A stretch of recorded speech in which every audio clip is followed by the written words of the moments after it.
anak Tuhan harusnya hidupnya ilahi. Orang bisa mengenali anak-anak Tuhan di tengah dunia yang kacau balau ini dari gaya hidupnya, dari gaya bicaranya. Orang bisa bilang gini, dia sih godly.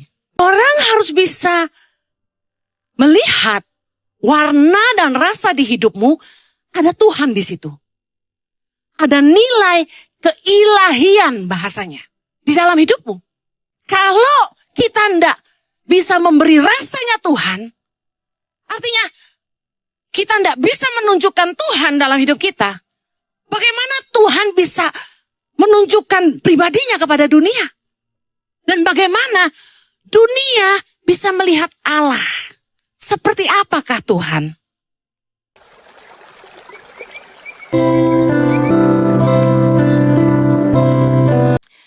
Alkitab terjemahan The Message Bible menerjemahkan dengan sangat keren. Kita lihat sama-sama. Matius 5 ayat 13. Let me tell you why you are here. You are here to be salt seasoning that brings out the God's flavors of this earth. If you lose your saltiness, how will people taste godliness? You've lost your usefulness and will end up in the garbage. Ayat 14. Here's another way to put it. You are here to be light, bringing out the God's colors in the world. God is not a secret to be kept. We are going public with this as public as a city on a hill. Terjemahannya keren banget. Tapi yang saya mau highlight adalah gini. You are here to be salt seasoning that brings out the God flavors of this earth. Kita ada di sini untuk jadi garam, menggarami dunia, memberikan rasanya Tuhan kepada dunia. Kemudian, you are here to be light. Engkau di sini jadi terang. Untuk menjadi terang. Bringing out the God colors in the world. Mengeluarkan warnanya Tuhan bagi dunia. Luar biasa sekali. Hidup yang memberi rasanya Tuhan dan warnanya Tuhan kepada dunia. Itu tujuan kita. Katakan sama-sama, hidup saya harus memberi rasanya Tuhan. Hidup saya harus menyatakan warnanya Tuhan. Tahukah Anda, masing-masing kita itu punya rasa dan warna. Seperti pete punya rasa pete, durian punya rasa durian, ikan asin punya rasa ikan asin, Anda punya rasa. Saya kasih contoh. Pernah punya teman yang, sorry, si Dimas telat. Sorry kalau ada yang namanya Dimas ya, ini cuma contoh. Out of the blue. Teman-teman yang kenal siapa Dimas akan bilang gini, biasa, Dimas gitu loh. Paham? Why? Karena rasanya Dimas tuh, warnanya Dimas tuh selalu terlambat. Terus, wah kacau. Lu jangan cerita-cerita apa-apa tuh sama si Nani. Dia bisa bocorin cerita lu kemana-mana. Terus teman-teman bilang gini, ya iyalah Nani gitu loh. Lu ceritanya ke Nani sih. Sorry ya kalau ada yang namanya Nani ya. Ini saya nggak ada teman nama Nani, so I just make it up. Jadi orang bisa mencicipi hidup kamu. Orang langsung tahu kamu tuh rasanya ini. Warnanya kamu ini. Contoh. Ada orang ngehack handphone Anda. Dia mulai WA ke teman-teman Anda. Temanmu yang tahu rasamu dan warnamu. Bisa gak dibohongin? No. Why? Apa? Ini gak salah. Pastor Jojo mau ngutang sama gua. It doesn't sound like him. Pernah dengar itu? Gak kedengeran kayak dia. Kita tuh punya warna. Kita tuh punya rasa. Dunia bisa merasakan. Yuk start with this. Bagi keluargamu, apakah rasamu? Gak usah dijilat. Gak usah. Tapi kira-kira, masa masing-masing gitu, ngejilat tangan sendiri. Rasa gua apa ya? Asin gitu ya. No. Coba pikirin, di keluargamu, Karena kita harus jadi berkat mulai dari mana? Keluarga, kemudian tempat pekerjaan, kemudian kota dan bangsa. Kita eklesia. Dipanggil keluar untuk menentukan nasib kota. Nah, bagi keluargamu, bagi istrimu, bagi suamimu, bagi anakmu, apakah rasamu? Apakah warnamu? Wow, warnanya kejujuran, warnanya integritas. Kalau diamond tuh D, wow. Dengar baik. You are here to be salt seasoning that brings out the God's flavors. Nah, yang menarik dikatakan gini. If you lose your saltiness, how will people taste godliness? Kata godliness adalah gini, manusia ilahi. Keilahiannya Tuhan. Anak Tuhan harusnya hidupnya ilahi. Orang bisa mengenali anak-anak Tuhan di tengah dunia yang kacau balau ini dari gaya hidupnya, dari gaya bicaranya. Orang bisa bilang gini, dia sih godly bahasanya ya, ngerti? Wah, dia sih godly banget. Anak saya selalu ngeledekin saya. Dia bilang gini, Mami, you are too godly. Mami terlalu rohani bahasanya. Please, dia bilang gitu. What do you mean I'm too godly? Yes, you pray. You always talk about God. You preach all the time. You're too godly, gitu. Nah, orang harus bisa melihat warna dan rasa di hidupmu, ada Tuhan di situ. Ada nilai keilahian bahasanya di dalam hidupmu. Kalau kita tidak bisa memberi rasanya Tuhan, artinya kita tidak bisa menunjukkan Tuhan dalam hidup kita. Bagaimana Tuhan bisa menunjukkan pribadinya kepada dunia? Dan bagaimana dunia bisa melihat Allah? Seperti apakah Tuhan? Orang gak akan mengerti bahwa hidup mereka salah dan harus berubah kalau mereka tidak lihat contoh. Bagaimana teman-temanmu bisa sadar bahwa gue gak ikut ke gereja lah bro. Hidup gue masih belum bener. Karena dia ngelihat ada teman yang hidupnya bener dan dia ke gereja. Bisa paham? Kalau Anda gak bisa nunjukin sebagai anak Tuhan yang ke gereja tiap minggu, hidup gue bener. Bagaimana Anda bisa menunjukkan Tuhan kepada dunia? Itu arti firman Tuhan ini. Dengar baik. Hidup yang memberi rasanya Tuhan, living the godliness adalah ini. Saya search, apa sih deskripsi di Google tentang godliness? Godliness adalah living a life which is reflecting the nature of the kingdom of God in the course of everyday life. Menghidupi sebuah kehidupan yang merefleksikan sifat-sifat kerajaan Allah dalam kehidupan sehari-hari. Kemudian ada lagi terjemahan lain. Living a life of devotion to God, which results in a life that is pleasing to Him. Hidup yang menyembah, mengabdi kepada Tuhan, penuh pengabdian kepada Tuhan. Yang akhirnya tujuan hidupnya cuma satu, menyenangkan Tuhan. Kan kita suka nyanyi lagu, menyenangkanmu, senangkanmu. Apakah Anda punya tujuan hidup cuma gini, fokusmu? Saya hanya mau hidup untuk Tuhan. Fokus hidup saya adalah menyenangkan hati Tuhan. Siapa di sini yang punya tujuan itu? I live for you, Lord. I serve you as my master. Saya suka banget kata-kata itu. Aku hidup buat Tuhan. Aku melayanimu sebagai Tuanku. I serve you as my master. Itu yang saya pilih. Saya pilih jalan hidup saya. Saya mau hidup untuk Tuhan saja. Waktu saya melahirkan anak bungsu saya, Axel, saya hampir meninggal. Saya pendarahan hebat, HB saya turun sampai 7. Saya ingat saya tidak bisa bangun 1 bulan.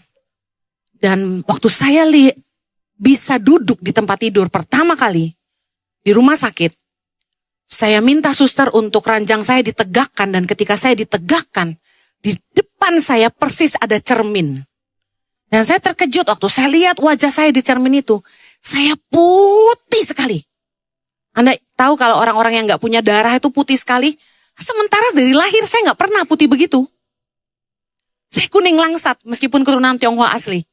Tapi anehnya hari itu saya putih sekali. Harusnya bahagia tapi enggak, saya menangis. Saya nangis karena saya tahu saya berarti sakit parah.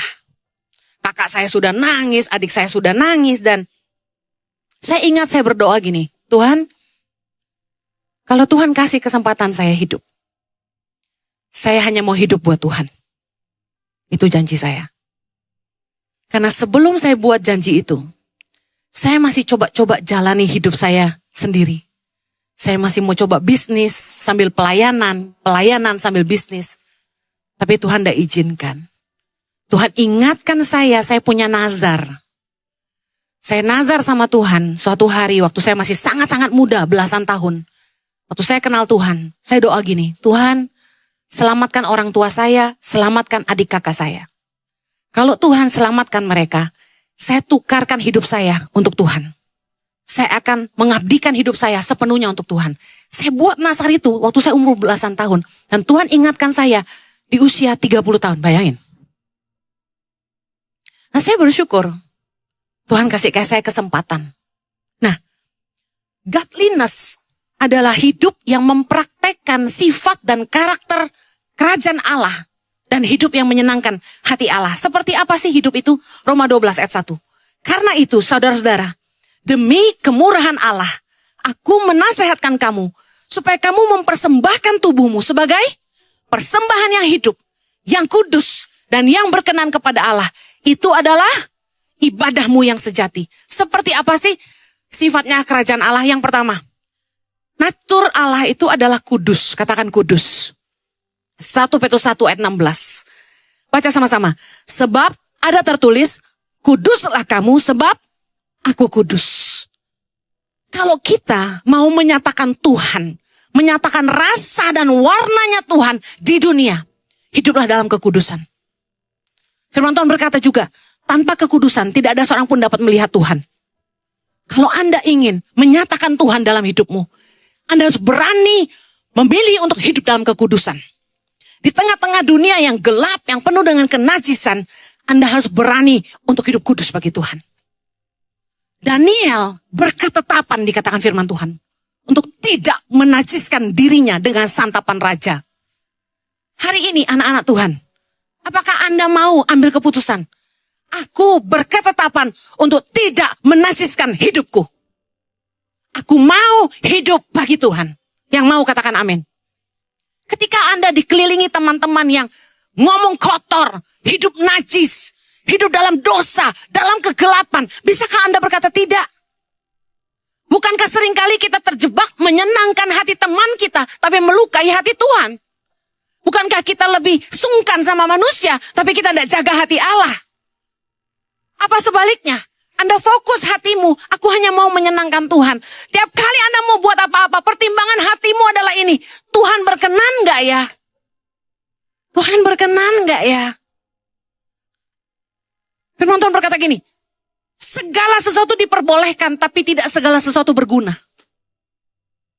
Jangan tanya sama pendeta, kalau saya begini boleh gak? Kalau saya begitu bisa gak?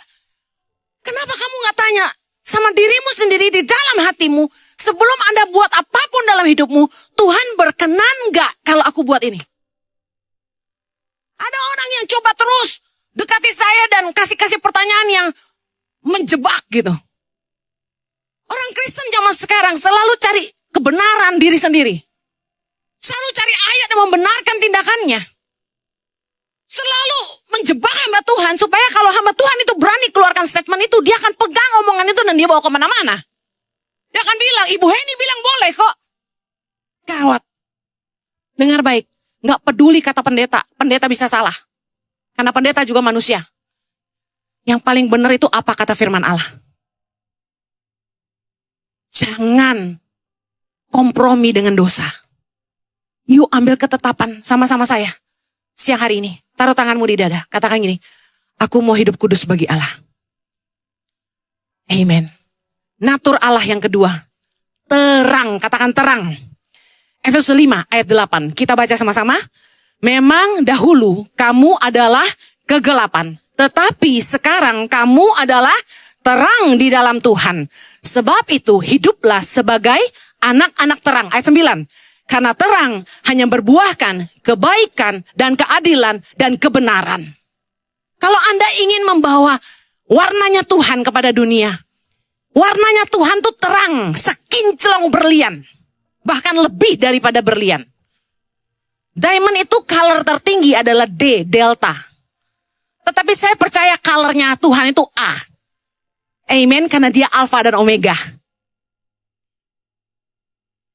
Kalau Anda ingin hidup, memberitakan warnanya Tuhan dan rasanya Tuhan kepada dunia, pastikan kamu hidup dalam terang. Jangan lagi hidup dalam gelap, perbuatan-perbuatan yang dilakukan di tempat gelap, yang kata firman Tuhan tidak membuahkan apa-apa. Bahkan membicarakannya aja gak pantas. Orang kalau mau bikin dosa selalu cari tempat gelap. Why? Karena mereka malu sama dirinya sendiri. Mereka sebenarnya malu sampai ketahuan orang lain. Mereka cari tempat gelap karena mereka berpikir Tuhan tidak lihat. Mereka cari tempat gelap karena begini. Hati nurani pasti menuduh. Kegelapan yang mereka butuhkan untuk menutupi dan membutakan mata hati mereka. Kalau mata hatimu masih terang, ketika kamu bikin dosa, hatimu pasti menuduh kamu. Itu nggak benar, hentikan. Hargai diri kamu sendiri, jangan berbuat najis, jangan berbuat kotor. Jangan cari nafkah dengan jalan-jalan yang nggak benar. Kalau hati nuranimu murni, hati nurani kita pasti menuduh kita kalau kita jalannya nggak benar. Amin. Jangan hidup dalam kegelapan. Kegelapan tidak membuahkan apa-apa, kata firman Tuhan. Sedangkan terang berbuahkan yang pertama, kebaikan. Yang kedua, keadilan. Yang ketiga, kebenaran. Lawan dari ketiganya apa? Jangan hidup dalam kejahatan. Jangan hidup dalam ketidakadilan. Jangan hidup dalam kemunafikan. Yang mau katakan amin. Nature Allah yang berikutnya adalah kasih. 1 Yohanes 4 ayat 8. Baca sama-sama. Barang siapa tidak mengasihi, ia tidak mengenal Allah. Sebab Allah adalah kasih. Luar biasa. Nature-nya Allah tuh kasih. God is love. Katakan sama-sama. Artinya apa? Kalau kita pengen menghidupi rasa dan warnanya Tuhan, kita harus punya kasih dalam hidup kita. Kita harus mengasihi Allah dan mengasihi sesama. Banyak orang yang begitu munafik. Mereka kelihatan beribadah. Mereka rajin pelayanan, rajin ke gereja dan menyebut dirinya hamba Allah. Tapi tidak punya kasih sama sesama. Padahal firman Tuhan berkata dalam 1 Yohanes 4 ayat 21. Dan perintah ini kita terima dari dia. Barang siapa mengasihi Allah, ia juga harus mengasihi saudaranya. Orang yang berkata dia mengasihi Allah, tapi mereka tidak mengasihi sesamanya, 1 Yohanes 4 ayat 20 berkata, orang itu berdusta. Karena nggak mungkin kita mengasihi Allah yang tidak kelihatan kalau kita nggak bisa mengasihi sesama yang kelihatan. You know what? Saya selalu diserang sama pendeta-pendeta yang berpikir mereka jago teologi. Mereka menyerang saya dengan perkataan khotbah Henny cetek. Apa sih yang dia khotbahin yang kita nggak pernah tahu? Mungkin saya nggak tahu banyak. Tapi saya ingat Mother Teresa pernah bilang begini.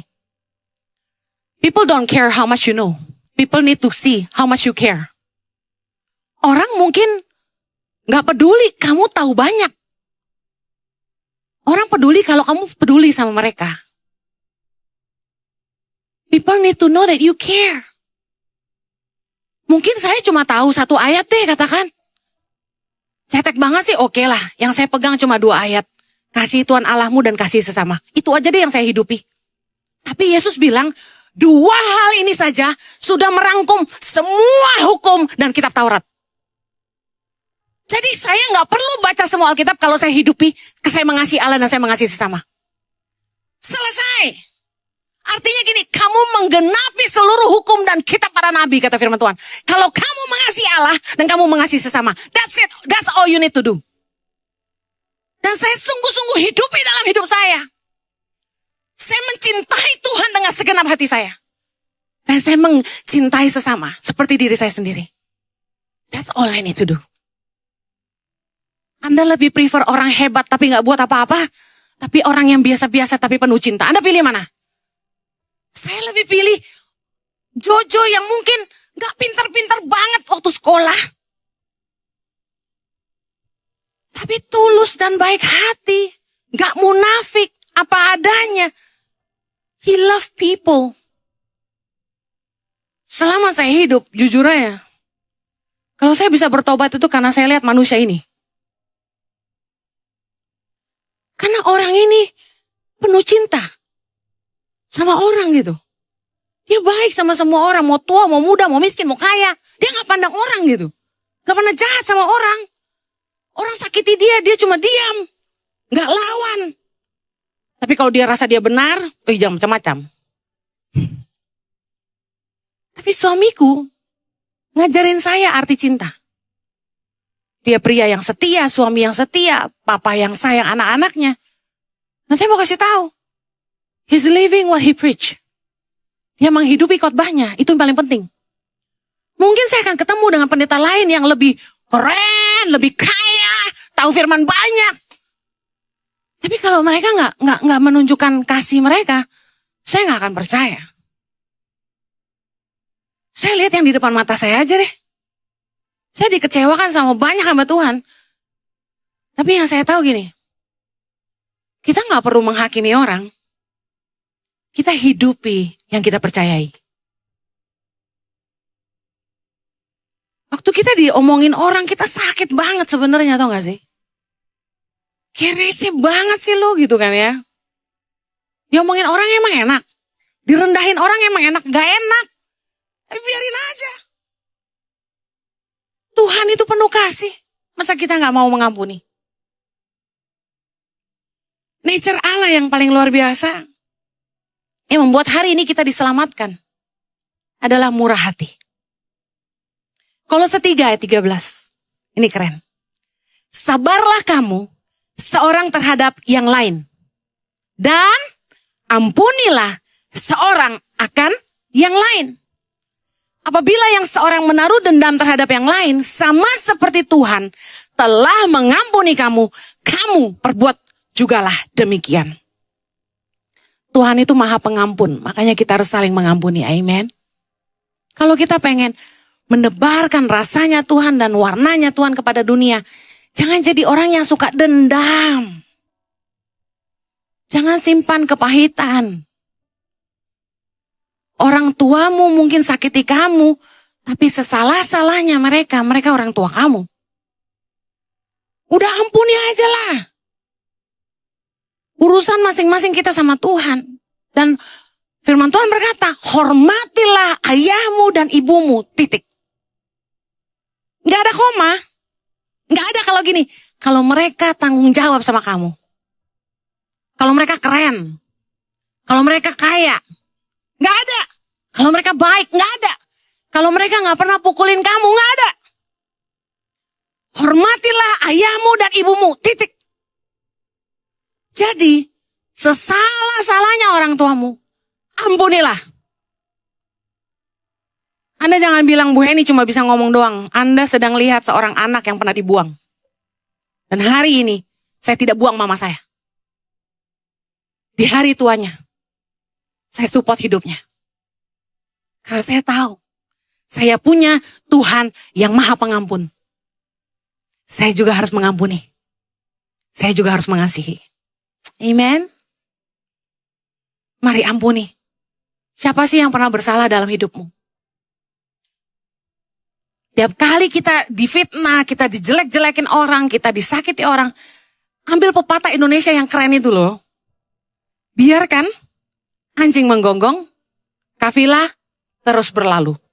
Sometimes kita harus ambil keputusan untuk gini, gak usah terima omongan yang membuat kita down. Gak usah masukin di hati. Tapi Bu Heni, udah ngerasuk di jantung. Hey, keputusan di tangan kamu. Kamu mau ngampunin gak? Kalau kamu ngampunin orang yang salah sama kamu, kata-kata jelek. You just let it go. Tiap kali orang jahat sama saya nggak pernah balas dan saya cuma doain. Tuhan ampuni dia karena dia nggak tahu apa yang dia perbuat. Ampuni Tuhan. Herannya ada aja yang nyampein ke saya gitu loh. Lain kali. Jemaat online maupun onsite. Kalau ada yang jelekin saya lagi, nggak usah kasih tahu saya. I don't need to hear that. Nggak membangun tau nggak sih? Baru kemarin disampaikan. Jemaat gereja sebelah, itu jemaat online ICI. Ya kan gue gak maksa dia nonton khotbah gue online. Dia bilang sama pendetanya, itu gereja ICI bikin Bible study. Gereja kita bikin juga dong. Kan bagus kan, input yang bagus, benar gak? Kalau gereja kita bisa menginspirasi, haleluya. Saya senang, berarti jemaat ini setia sama gerejanya. Gue gak mau pindah ke Moy, gue tetap di gereja ini. Yuk, lu bikin kayak yang dia bikin, bagus kan? Masih bagus jemaatnya gak pindah rumah. Pendetanya bikin Bible study, gak tahu kenapa mereka suka bertengkar gitu. Soal pengajarannya, beda paradigma lah, beda doktrin lah. Mereka bertengkar. Lalu jemaat ini bilang gini, kok beda Bible study-nya? Di ICI gak pernah berantem. Kenapa di sini jadi berantem? Karena firman Tuhan bilang, doktrin itu gak boleh diperdebatkan, gak boleh jadi bahan pertengkaran. Itu kanak-kanak. Tuhan pakai hamba Tuhan beda-beda. Pewahyuannya warna-warni. Dan kemudian pendetanya tanya, gereja mana yang kamu maksud ini? Dia sebut, gereja Heni Kristianus. Langsung pendetanya marah naik pitam. Udah jangan sebut nama saya. Bagi pendeta lain nama itu pantang. Jangan. Serius deh. Tolong kasihani saya. Saya gak mau dibenci orang lain gitu loh.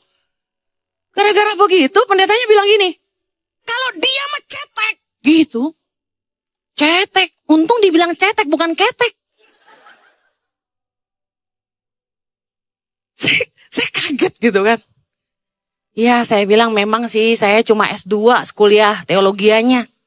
Kalau mau yang sampai doktor, PhD ke suami saya. Memang suami saya lebih ahli dalam hal-hal Taurat dan hukum-hukum. Nah, tadi saya diingatkan Tuhan Yesus. Tuhan Yesus juga rabai artinya guru. Dia juga sekolah, di sekolah Taurat. Tapi dia berhadapan dengan guru-guru ahli Taurat. Orang-orang Farisi, orang-orang Saduki, imam-imam, gawat gak tuh? Yang usianya udah lebih tua, yang berpikir mereka tahu Taurat lebih banyak. Yesus selalu berhadapan dengan mereka. Jadi saya pikir, gak apa-apa lah. Yesus kayaknya lebih parah dari saya. Kalau saya cuma dikatain cetek, udah biar aja lah. Tapi saya katakan gini, kita harus belajar kayak Tuhan, murah hati dalam mengampuni. Gak usah sakit hati orang ngomongin kita. Kadang-kadang saya ketawain tuh kalau orang mulai ngomongin saya gini gitu. Ada ibu pendeta yang semalam ketemu saya diam aja ketemu dia. Soalnya ketahuan nama saya dijelek-jelekin saya, jadi saya ketemu dia saya kikuk gitu loh. Kan saya tuh orang apa adanya yang gak bisa nyimpen perasaan saya. Saya kemarin mau diwawancara. Saya gak mau. Kenapa? Saya takut saya terlalu jujur. Gak sesuai dengan promosi yang harus diucapkan gitu kan. Jadi saya menolak diwawancara. Udah jangan wawancara saya, suami saya aja.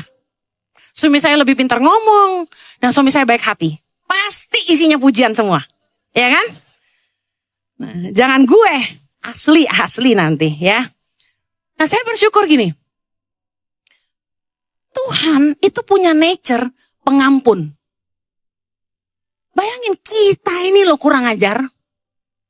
Kalau Tuhan itu enggak pengampun, kita ini jadi apa?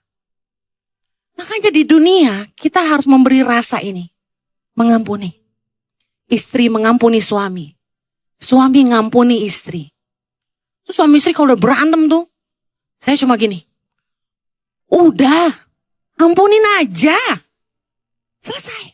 Gak bisa, Ci. Sakit, Ci. Iya. Mau sembuh gak? Kalau mau sembuh ngampunin. Udah gak ada cara lain. Mari belajar seperti Tuhan. Yang terakhir, nature Tuhan itu dia baik. Kita selalu bilang God is good all the time. Matius 5, kita lihat yuk kebaikan Tuhan tuh kayak apa? Yesus ngajarin kita gini. Matius 5 ayat 38, baca sama-sama. Kamu telah mendengar firman, mata ganti mata, gigi ganti gigi. Tetapi aku berkata kepadamu, janganlah kamu melawan orang yang berbuat jahat kepadamu. Melainkan siapapun yang menampar pipi kananmu, berilah juga kepadanya pipi kirimu. Ayat 43, kamu telah mendengar firman, kasihilah sesamamu manusia dan bencilah musuhmu. Tetapi aku berkata kepadamu, kasihilah musuhmu dan berdoalah bagi mereka yang menganiaya kamu. Ayat 45. Karena dengan demikianlah kamu menjadi anak-anak Bapamu yang di sorga, yang menerbitkan matahari bagi orang yang jahat dan orang yang baik, dan menurunkan hujan bagi orang yang benar dan orang yang tidak benar. Tuhan kita baik, kita juga harus baik. Amin. Kalau Anda tidak baik, dunia bingung. Lu bilang lu anak Tuhan, kok kayak setan? Kita harus baik. Bukan pura-pura baik. You have to be kind. Jangan gak baik, harus baik. Amen. Kalau baik gak boleh marah, Bu Heni. Justru kasih itu teguran yang nyata-nyata, tapi bukan memaki. Kalau kita tegur orang dengan kasih, gak perlu merendahkan orang itu, gak perlu melukai harga dirinya. Kalau marahin orang gak perlu bilang dia dari kampung, gak perlu bilang dia bodoh, gak perlu bilang dia orang miskin, gak perlu. Omongin aja kesalahannya dalam bekerja apa. Gak usah kemana-mana. Kita bisa kok baik sama orang meskipun kita marah, amen. Karena ketika kita menegur orang, itu untuk kebaikan dia. Kalau kita gak tegur, dia gak berubah dan dia gak tahu dia salah. Ada teman-teman yang buka usaha. Mereka ngomong sama saya, Ciheni kasih tahu kurangnya apa. Sebenarnya saya sungkan. Tapi saya harus kasih tahu. Karena gini, kalau dia berubah dan restorannya tambah rame, saya suka cita. Dan saya juga akan balik lagi makan di situ. Tapi kalau dia nggak mau berubah, saya juga mungkin nggak akan balik lagi makan di situ. Sometimes kita pikir kalau baik itu nggak perlu marah, salah. Orang harus tahu mereka salah, tapi Anda tidak perlu merendahkan mereka. Saya akhiri, kalau kita sama dengan dunia, warna kita tidak berbeda dengan dunia, rasa kita tidak beda sama dunia, kita nggak akan bisa menyatakan Tuhan bagi dunia. Roma 12 ayat 2 berkata gini, janganlah kamu menjadi serupa dengan dunia ini, tetapi berubahlah oleh pembaharuan budimu, sehingga kamu dapat membedakan manakah kehendak Allah, apa yang baik, yang berkenan kepada Allah, dan yang sempurna. Dengar baik. Tadi The Message Bible dalam Matius 5 ayat 14 berkata gini, God is not a secret to be kept. Artinya gini, Tuhan itu bukan buat disembunyikan. Tuhan itu bukan sebuah rahasia yang harus kita sembunyikan. Nah, seringkali dalam hidup kita di dunia, di antara rekan-rekan dan teman-teman sekerja yang masih dunia, yang belum mengenal Tuhan, bukan orang Kristen, bukan orang percaya, kita malu menyatakan Tuhan. Kita takut kelihatan rohani.